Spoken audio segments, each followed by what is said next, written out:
भवानी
इतिहासाचे मराठ्यांचा लढा घमसान आजही सन्मान त्याचा आधार आरक्षण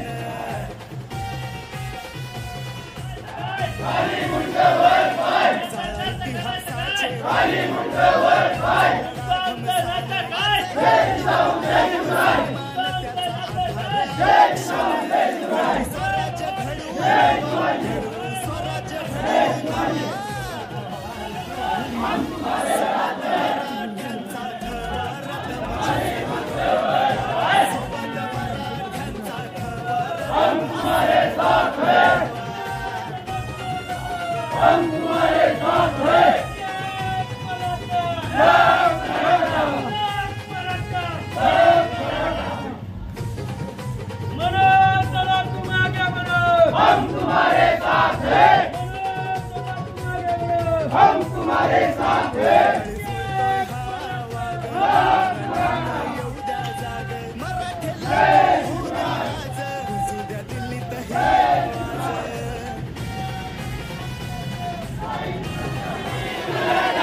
आरक्षण आमच्या हक्काचं नाही कुणाच्या बापाचं मनोज दादा तुम्हागे बडो हम तुम्हारे साथ है।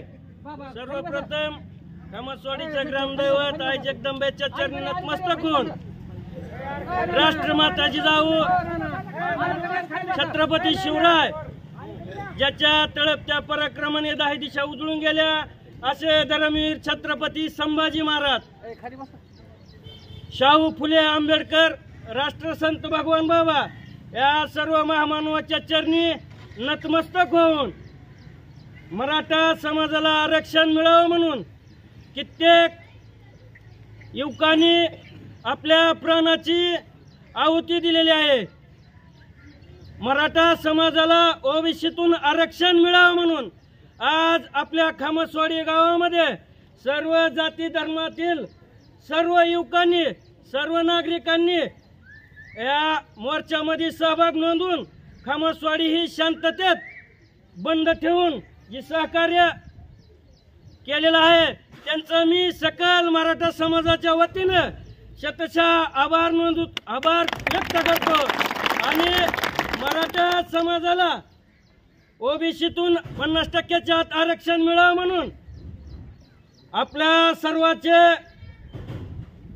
मार्गदर्शक मनोजदादा जरांगे हे गेल्या 27 तारखेपासून आझाद मैदान मुंबई येथे उपोषणाला बसलेले आहेत।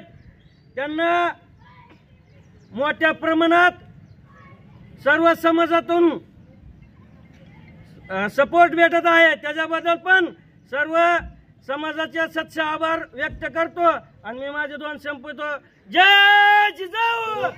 सकल मराठा समाजाच्या वतीनं आज जो शांततेत बंद केलेला आहे तो बंद उत्स्फूर्तपणे सर्वांनी सहभाग नोंदवून त्याचा बंद यशस्वी केल्याबद्दल सर्व ग्रामस्थांचं मी प्रथम नागरिक या नात्याने आभार मानतो।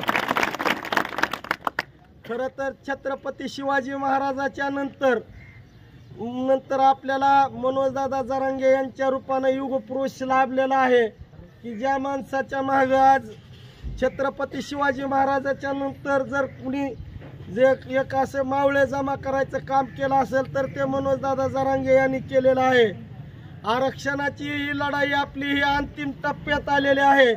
स्वर्गीय ज्या आझाद मैदानावर स्वर्गीय अण्णासाहेब पाटील आमदार होते आणि त्यांनी असाच मोर्चा नेला होता आणि मोर्चा नेल्यानंतर सरकारला तत्कालीन वेळेस आवाहन केलं होतं की मी उद्याचा सूर्य पाहणार नाही सरकारनं जर मराठा आरक्षण नाही केलं।